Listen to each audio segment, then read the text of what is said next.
बिस्मिल्लाहिर्रहमानिर्रहीम। अस्सलाम वालेकुम। कैसे हैं आप सब लोग? उम्मीद करता हूँ खैरियत से होंगे। आज हम शुरू करेंगे एक्सरसाइज नंबर 4.2। चलिए देखते हैं question number 1, evaluate the following determinants. अब उन्होंने कहा क्वेश्चन नंबर 1 में आप इसका डिटर्मिनेंट फाइंड करें। तो 2/2 का आपने सीखा था मैट्रिक में, अब हम सीखेंगे 3/3 का। तो हम चले कहते हैं रो 1 को एक्सपेंड करें, मीन्स कि यहाँ से स्टार्ट करते हैं। रो 1 हम लिखते हैं 1 1 वाली रो सारी एंड 1 वाला कॉलम, इसको हम इग्नोर करेंगे, इसको छोड़ देंगे और जो बाकी टर्म्स होंगे उसको लिख लेंगे। -1, -3 एंड 3, 2। इसी के साथ देखिए एक और पॉइंट समझने वाला है, जो हमेशा फर्स्ट पॉइंट होगा ये पॉजिटिव होगा, सेकंड पॉइंट के साथ नेगेटिव होगा, थर्ड पॉइंट के साथ पॉजिटिव होगा। सेम इसी तरह इसके ऑपोजिट जो साइन होगा वो यहाँ पर आएगा माइनस, यहाँ प्लस आ जाएगा, यहाँ माइनस आएगा। सेम अब इसी तरह फिर इसका opposite sign positive, negative and positive. जब हम कॉलम 1 को एक्सपेंड करेंगे तो -3 आएगा यहाँ पर, जब हम कॉलम 2 को ऐड करेंगे तो +1 आएगा। तो इसी तरह हम सोल्व करते जाएंगे। अभी हम कर रहे हैं रो 1 को एक्सपेंड, तो हमने 1 लिखा तो 1 वाली रो और 1 वाला कॉलम छोड़ दिया और जो बाकी एलिमेंट्स रह गए हैं वो लिख लिए। इसी तरह हम करते हैं अब 2 को, तो देखें -2 था हमारे पास, उससे पहले भी ऊपर गया हमारे पास माइनस है। ये एक मेथड का माइनस आ रहा है, इसको लास्ट में लिखना है आपने। अब देखें जो हमने पहले किया था इसको हम खत्म करते हैं। अब ये वाली कॉलम और ये वाला रो छोड़कर जो बाकी एलिमेंट्स रह गए हम वो लिख लेते हैं। मीन्स कि यहाँ पर नहीं लिखेंगे माइनस से, जो एलिमेंट है वही लिखेंगे। 3, -3, -2 एंड 2। अब थर्ड वन है हमारे पास -4। अब देखें इसको हम रेस करते हैं। अब -4 वाली रो एंड -4 वाला कॉलम छोड़ देंगे और जो बाकी एलिमेंट्स रह गए हैं उसको हम लिख लेंगे। तो बाकी एलिमेंट्स हैं हमारे पास 3, -1 एंड -2, 3। ये हमारे पास एक एक्सपैंड फॉर्म बन गई है। चलिए देखते हैं इसकी मजीद कैलकुलेशन। जब हम फाइंड आउट करते हैं डिटर्मिनेंट तो यहाँ से क्रॉस मल्टीप्लाई करेंगे। 1 2 को मल्टीप्लाई करेंगे -1 से तो क्या आंसर आएगा प्यारे बच्चों? -2। इसी तरह अब जब हम क्रॉस मल्टीप्लाई करते हैं तो दरमियान में साइन कौन सा आएगा ये भी इंपॉर्टेंट है बच्चों, ये याद रखें दरमियान में साइन माइनस का आएगा। इसी तरह अब मल्टीप्लाई करते हैं 3 को -3 के साथ, तो ये आ जाएगा हमारे पास -9। इसी तरह देखिए माइनस माइनस प्लस हो जाएगा। यहाँ भी हम मल्टीप्लाई करते हैं 3 इंटू 2 6 एंड दरमियान में साइन माइनस का, -2 into -3 again 6 -4 3 into 3 cross multiply कर रहे हैं तो 9 माइनस साइन दरमियान में और -2 मल्टीप्लाई -1 ये आ जाएगा 2। 1 -2 माइनस माइनस +9 +2 6 -6 0 -4 9 -2 7। इसी तरह इसको कैलकुलेट करते हैं हम -9 प्लस -2 + 9 ये आ जाएगा हमारे पास -7 7 7 इंटू 1 7 +2 इंटू 0 ये 0 आ जाएगी और ये आ जाएगा हमारे पास 4 इंटू 7 -28। तो मजीद इसकी कैलकुलेशन करते हैं 7 -28 -21, ये है इसका रिक्वायर्ड आंसर और डिटर्मिनेंट। पार्ट नंबर 2 हमारे पास गिवन है। अब देखते हैं इसका डिटर्मिनेंट। तो प्यारे बच्चों पहला स्टेप क्या था हमारे पास? पहली रो को हमने एक्सपेंड करना है, तो हम पहले सबसे पहले लेते हैं इसका सोल्यूशन। जब हम सोल्यूशन लिखेंगे तो ये आ जाएगा a प्लस बी। तो आपको पता है प्यारे बच्चों जब हम सोल्यूशन देखते हैं a प्लस बी का पहला एलिमेंट ले लिया तो पहले की रो और पहले कॉलम छोड़ के जो बाकी एलिमेंट्स वहाँ पर रहते हैं उनको लिखते हैं हम a plus B, a minus B, a plus B और यहाँ पे साइन आएगा हमारे पास सेकंड वाली है तो माइनस का, तो अब सेकंड वाली लेंगे हम तो ये आएगी हमारे पास a माइनस बी। तो डिटरमिनेंट में पहली रो और दूसरा कॉलम छोड़कर जो बाकी एलिमेंट्स आएंगे वो लिख लेंगे a minus B and a minus B a plus B. Third है हमारे पास प्लस ए, तो देखें पहली रो और थर्ड कॉलम छोड़कर जो बाकी रह गया हमारे पास A plus B, A minus B and A. देखें अभी तो हम एक्सपेंड कर रहे हैं रो को, आगे जाके मैं आपको इस तरह भी क्वेश्चन करवाऊंगा जिसमें हम कॉलम को एक्सपेंड करके देखेंगे कि दोनों मेथड आने चाहिए प्यारे बच्चों। अगर एक मेथड सोल्व नहीं हो रहा आप दूसरे मेथड से कर लें सोल्व।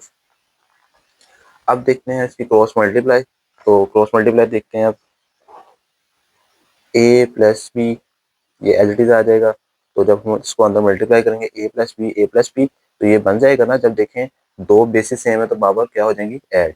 इसको हम लिखेंगे ए प्लस बी का होल का स्क्वायर। अब इसको इसके साथ मल्टीप्लाई करेंगे, दरमियान में साइन माइनस का ए माइनस बी, ये हमने इसको मल्टीप्लाई कर दिया। इसी तरह minus as it is A minus B, इसको मल्टीप्लाई करेंगे इसके साथ क्रॉस मल्टीप्लाई, ये आ जाएगा ए प्लस बी, इसको इसके साथ मल्टीप्लाई करेंगे तो ये हमारा बन जाएगा ए माइनस बी का होल का स्क्वायर। अब ये थर्ड टर्म रह गया, हम लिखते हैं यहाँ पर ए को मल्टीप्लाई किया ए के साथ तो ये बन जाएगा हमारे पास A square, A minus B और ए प्लस बी है प्यारे बच्चों, ए माइनस बी प्लस बी किसके इक्वल होता है ए स्क्वायर माइनस बी स्क्वायर। तो हम यहाँ लिख सकते हैं ए स्क्वायर माइनस बी स्क्वायर, ये हमारे पास एक क्रॉस मल्टीप्लिकेशन है इसकी। मजीद इसकी कैलकुलेशन करते हैं। अब प्यारे बच्चों हमने चैप्टर नंबर 1 में चैप्टर नंबर 2 में कुछ फॉर्मूलाज पढ़े थे, ए प्लस बी का होल स्क्वायर किसके इक्वल होता है, ए माइनस बी का होल स्क्वायर किसके इक्वल होता है, तो सब देखते हैं यहाँ पर। अब ये देखें ए प्लस बी का होल स्क्वायर है तो A square plus B square plus 2ab। इसी तरह हम इसको अंदर मल्टीप्लाई करते हैं, तो जब हम अंदर मल्टीप्लाई करेंगे माइनस ए को तो ये आ जाएगा minus A square and minus minus plus A B, minus as it is लिखते हैं अभी ए माइनस बी, अंदर मल्टीप्लाई करते हैं तो ये आ जाएगा A square plus A B, minus लिखेंगे बाहर, अंदर ब्रैकेट में फॉर्मूला ओपन करते हैं, ये बन जाएगा ए माइनस बी का फॉर्मूला क्या होता है बच्चों, A square plus B square minus 2ab। अब ये लास्ट टर्म रह गया हमारे पास, यहाँ प्लस भी आएगा, plus A square minus A square, अंदर मल्टीप्लाई कर देंगे माइनस को, ये बन जाएगा प्लस बी स्क्वायर। मजीद कैलकुलेशन, अब देखिए कुछ चीज़ें कैंसिलेशन हो रही है यहाँ पर, ये देखें ए पॉजिटिव का है स्क्वायर और ये नेगेटिव की कैंसिलेशन हो गई है हमारे पास। इसी तरह कुछ मजीद कैंसिलेशन हो रही है, ये कैंसिल हो रही है। आगे कैलकुलेशन करते हैं इसकी, A plus B as it is लिखते हैं हम, यहाँ पर आ जाएगा बी स्क्वायर। अब देखिए 2ab and plus A B, तो ये बन जाएगा प्लस 3ab माइनस, इसको एज इट इज लिखते हैं अभी, ये है हमारे पास A square plus A B, हम माइनस को अंदर मल्टीप्लाई करेंगे तो minus A square minus B square plus 2ab। इसी तरह हम ए को अंदर मल्टीप्लाई कर देते हैं तो ये हमारे पास रिक्वायर्ड रह जाएगा ए बी का स्क्वायर। अब देखिए कुछ कैंसिलेशन हो रही है, तो ये कैंसिल हो रही है हमारे पास, A plus B as it is अभी, क्योंकि सबको इकट्ठा ही मल्टीप्लाई कर देंगे हम, सिंपलेस्ट फॉर्म में ले आए पहले, माइनस ए माइनस बी, ये रिक्वायर्ड आ गया हमारे पास minus B square 2ab plus A B, तो ये बन जाएगा 3ab, ये आ जाएगा लास्ट में हमारे पास ए बी का स्क्वायर। अब अंदर मल्टीप्लाई करते हैं, ए को मल्टीप्लाई करेंगे इस पूरी ब्रैकेट के साथ, बी को मल्टीप्लाई करेंगे इस पूरी ब्रैकेट के साथ, ए को क्या करते हैं हम, तो ए को जब किया है तो ये आ जाएगा A B square plus 3a square B, B को अंदर मल्टीप्लाई करते हैं, ये आ जाएगा बी क्यूब, क्योंकि यहाँ बी है यहाँ बी स्क्वायर है तो बी क्यूब बन जाएगा। इसी तरह बी को अंदर मल्टीप्लाई करें 3a के साथ, ए बी के साथ 3ab square, minus sign as it is हम लिखते हैं अभी, क्योंकि जब हम पूरे ब्रैकेट सॉल्व कर लेंगे तब हम माइनस से मल्टीप्लाई कर देंगे। ए को मल्टीप्लाई करते हैं इसके साथ minus A B square, A को मल्टीप्लाई इसके साथ plus 3a square B, minus B को मल्टीप्लाई किया माइनस बी स्क्वायर से, तो ये आ जाएगा प्लस बी क्यूब। इसी तरह माइनस बी को मल्टीप्लाई किया 3ab के साथ, तो ये हमारे पास आ जाएगा minus 3ab square bracket close plus A B का स्क्वायर। अब माइनस को अंदर मल्टीप्लाई करते हैं हम सिंपली,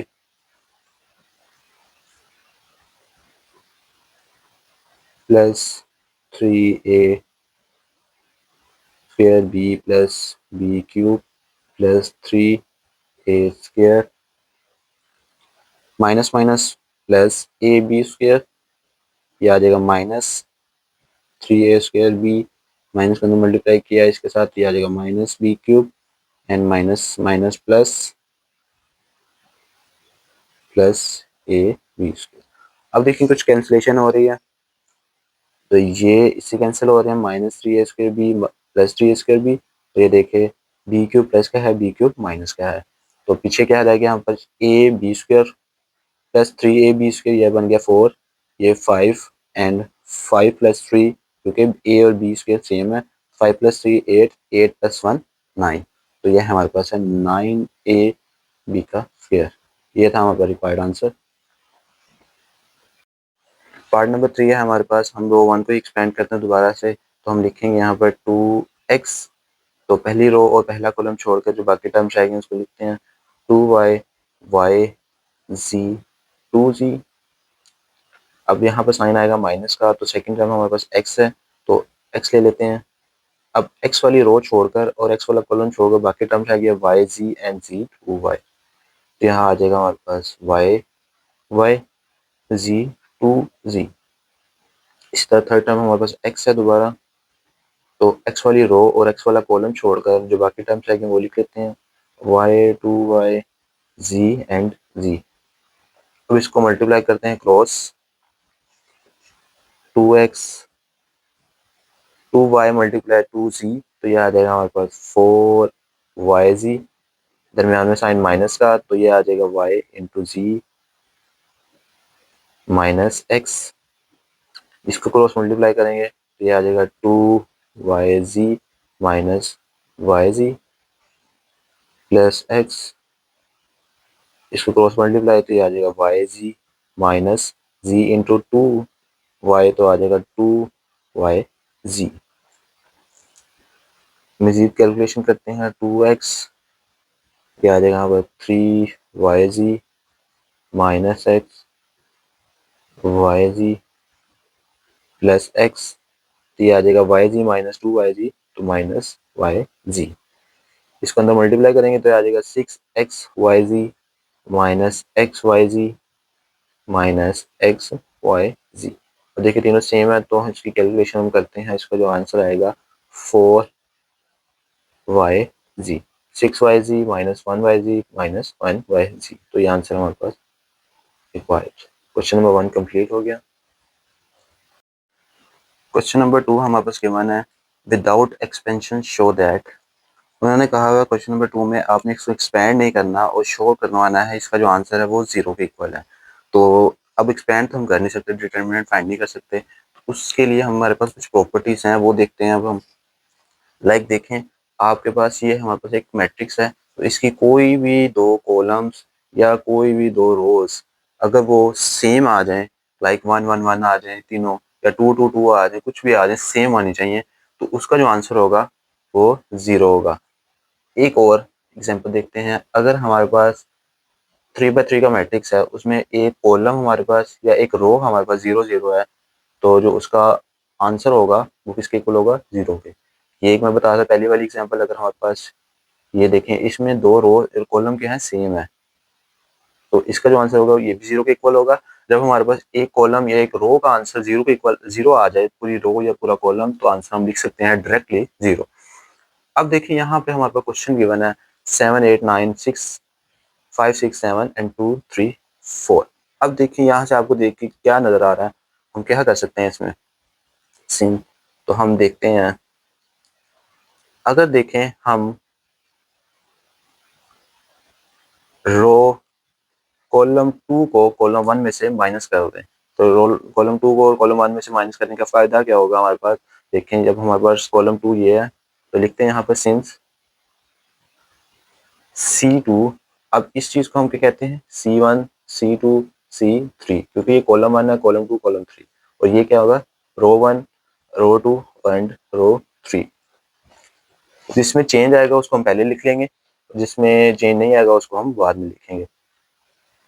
अब देखें C2 क्या है, हमारे पास 8 है और C1 की वैल्यू क्या है 7, तो 1 आ गया। C2 क्या है हमारे पास 6 है और C1 क्या है 5, तो इसमें भी 1 आ गया। 3 एंड 2, इसमें भी 1 आ गया।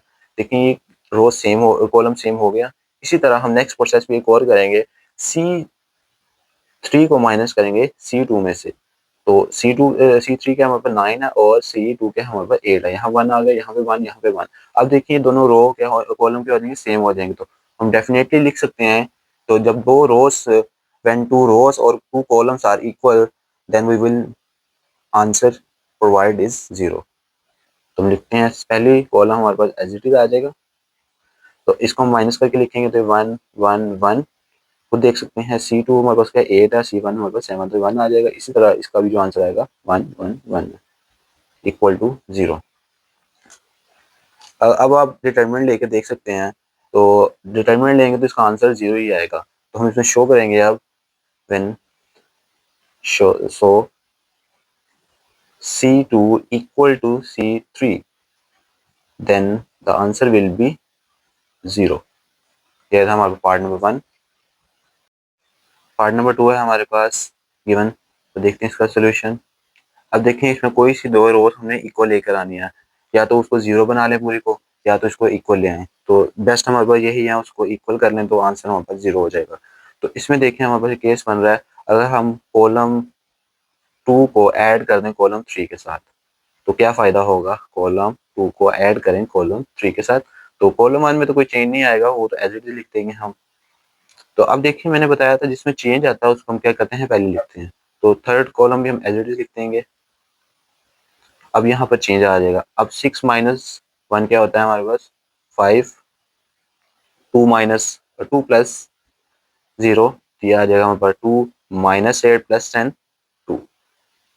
यहाँ पर आप देख सकते हैं हमारे पास दो कॉलम के आगे हैं सेम, तो हम लिख सकते हैं यहाँ पर, सो दैट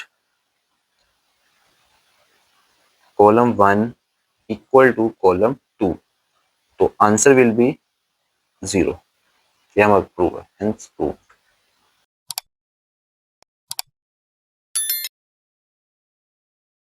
पार्ट नंबर 3 हमारे पास गिवन है, देखते हैं इसका सोल्यूशन। तो सोल्यूशन देख, क्वेश्चन देख के हमें ये समझ आ रही है, इसको हम एज इट इज तो सॉल्व नहीं कर सकते एडिशन और सब्ट्रैक्शन से, तो इसमें नई चीज़ हम ऐड करेंगे अब मल्टीप्लिकेशन। अगर हम देखें मैथमेटिक्स में रूल है, किसी चीज़ को मल्टीप्लाई करते हैं उसी चीज़ से क्या करते हैं, डिवाइड भी। तो कॉलम 1 को अगर हम मल्टीप्लाई कर दें बी के साथ, column 1 multiply B, and column 2 को हम मल्टीप्लाई करें सी के साथ, एंड कॉलम 3 को मल्टीप्लाई करते हैं ए के साथ, तो हमें फ़ायदा क्या होगा वो देखते हैं। पहले कॉलम को मल्टीप्लाई किया हमने बी के साथ, तो 0 इंटू बी 0 आ जाएगा, सी इंटू बी आ जाएगी। इसी तरह कॉलम 2 को हमने मल्टीप्लाई किया है सी के साथ, ये 0 आ जाएगा, A C N minus B C. इसी तरह हमने कॉलम 3 को मल्टीप्लाई किया ए के साथ, ये आ जाएगा ए बी माइनस ए सी। तो इसी तरह हमने 0 के साथ मल्टीप्लाई किया, तो ये एज इट इज 0। देखिए हमने मल्टीप्लाई तो कर दिया और बाहर डिवाइड भी करेंगे हम। तो क्या किया था हमने, ए बी सी तीनों किए थे, जो हमारे पास आ जाएगा ए बी सी। अब देखिए एक सिनेरियो बन रहा है हमारे पास, अगर हम C1 को ऐड कर दें C2 और C3 में, तो क्या बनेगी हमारे पास सिचुएशन, 1 ओवर बी सी। चले वो नहीं करते हैं, हम इसको चेंज कर लेते हैं, C2 को ऐड करते हैं हम C1 प्लस C3 में, तो हमारा चेंज किस में आएगा, C2 में। मीन्स के C1 और C3 एज इट इज लिख देंगे हम, minus A B 0 C B. अब इन दोनों को ऐड किया हमने, तो इन दोनों को जब ऐड किया तो आंसर क्या है हमारे पास, तीनों को ऐड करके लिखते हैं तो आंसर हमारे पास कुछ ये आया है, 0 plus minus B A plus A B, और साथ में आ जाएगा हमारे पास ये तो ये भी हमारे पास AC प्लस C1 है minus AC, and this one आ जाएगा हमारे पास minus BC CB and plus 0, और C3 हमारे पास एज इट इज आ जाएगा माइनस AC, सॉरी स्पेस कम रहेगी यहाँ पर हमारे पास। अब ये देखें, ये पॉजिटिव का है, ये नेगेटिव का कैंसिलेशन, ये पॉजिटिव नेगेटिव का है, ये पॉजिटिव कैंसिलेशन, ये पॉजिटिव नेगेटिव का है, ये पॉजिटिव का कैंसिलेशन। तो हमारे पास रह गया पीछे 1/ABC माइनस AB 0 CB, ये 0 हो जाएगी पूरी, ये भी 0 और ये भी 0 0। अब देखें, हमने तीन प्रॉपर्टीज पढ़ी थी, अगर दो रोज या दो कॉलम सेम आ जाए तो वो भी आंसर क्या होता है 0। अगर मैट्रिक्स में पूरी रो या पूरा कॉलम 0 हो जाए तो उसका आंसर भी क्या होता है 0 के इक्वल। तो हम इसमें लिख सकते हैं C2 is 0, so the answer will be, then the answer will be 0, 1/ABC, तो आ जाएगा 0 0 इसका मल्टीप्लाई होके 0। ये हमने क्या करना था, प्रूफ, हेंस प्रूफ।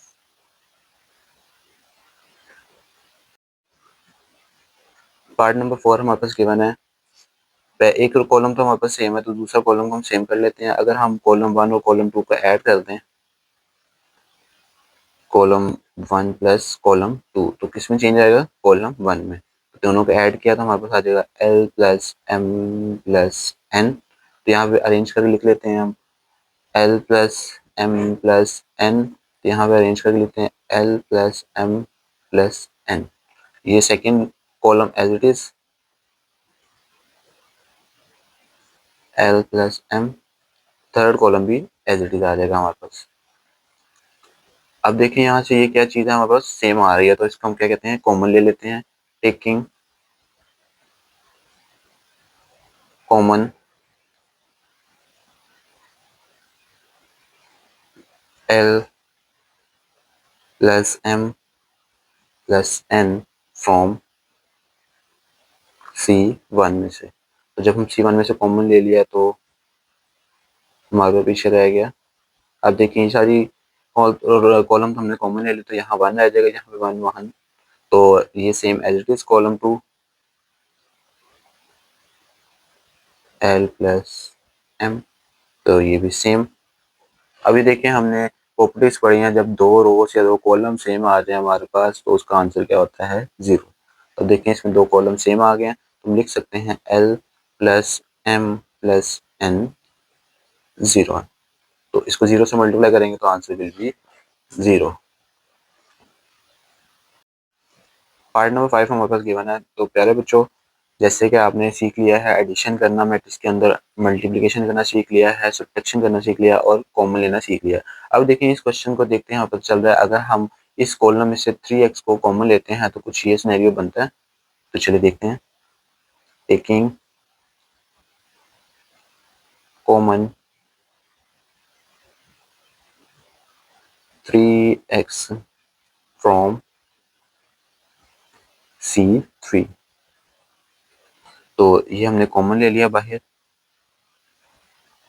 तो पीछे हमारे पास आएगा 2 2 3 1 3 5। अब देखिए यहाँ से कॉमन लिया 3x, तो यहाँ क्या आ गया 1, यहाँ से 3x कॉमन ले लिया तो 9x को हमने डिवाइड किया 3x पे, तो हमारे पास आंसर आया 3।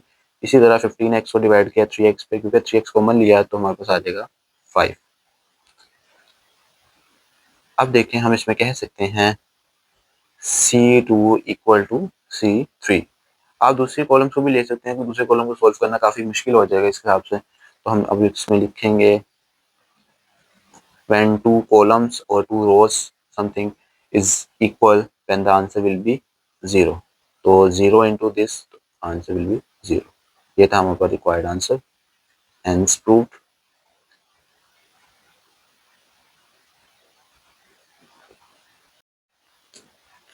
जी प्यारे बच्चों, अभी तक हमने कितने भी पार्ट्स किए हैं इसके, सब में हमने इक्वल किया है उसको 0 के। अब इन्होंने एक क्वेश्चन दिया हमें पास, ये मैट्रिक्स है, इसको इक्वल करना है इसके। तो हम देखते हैं लेफ्ट हैंड साइड सबसे पहले। अब देखें इसमें हम देख सकते हैं सब क्या है 1 1 1, तो यहाँ हमें 1 1 1 बनाना है। तो 1 1 कैसे बनेगा, इसमें हमें रिक्वायर्ड है ए की वैल्यू, यहाँ पे बी नहीं है, यहाँ पे सी नहीं है। अगर यहाँ पे ए से मल्टीप्लाई करते हैं पूरी रो को, बी को इसको मल्टीप्लाई करते हैं बी के साथ, इसको सी के साथ, एक फ़ायदा होगा। देखिए यहाँ हमारे पास बी स्क्वायर बन जाएगा, यहाँ बी स्क्वायर है हमारे पास, यहाँ हमारे पास बी क्यूब बन जाएगा। तो मल्टीप्लाई करते हैं अब हम, R1 को हमने मल्टीप्लाई किया ए के साथ, इसी तरह R2 को हमने मल्टीप्लाई किया बी के साथ, इसी तरह हमने R3 को मल्टीप्लाई किया सी के साथ। इसको पूरी रो को मल्टीप्लाई किया ए के साथ, ये हमारे पास आ जाएगा ए बी सी, ये बन जाएगा ए स्क्वायर, ये बन जाएगा ए क्यूब। इसको बी के साथ किया तो अरेंज करके लिख लेते हैं हम, A B C B square and B cube. इसी तरह हम इसको भी अरेंज करते हैं, A B C and C square and C cube. देखिए एक चीज को जब हम मल्टीप्लाई करते हैं उसी से क्या करते हैं हम, डिवाइड भी। अब देखें इस पूरे कॉलम में क्या चीज कॉमन आ रही है, ए बी सी। तो हम कह सकते हैं taking common A B C from C1, A B C. तो ए बी सी हमने कॉमन ले लिया, ये तो बाहर था हमारे पास डिवाइड किया हुआ, पीछे रह गया 1 1 1, A square B square C square, A cube B cube and C cube. A से cancellation 1 1 1, A square B square C square, A cube B cube and C cube. ये हमारे पास क्या आ गया है, राइट हैंड साइड। आज की video के लिए इतना ही, इंशाल्लाह अगली वीडियो में मिलते हैं। और अगर वीडियो पसंद आई है तो वीडियो को लाइक करें, और चैनल पर नए हैं तो चैनल को सब्सक्राइब करें। अगर आपका कोई भी क्वेश्चन हो तो कमेंट सेक्शन में पूछ सकते हैं। अगर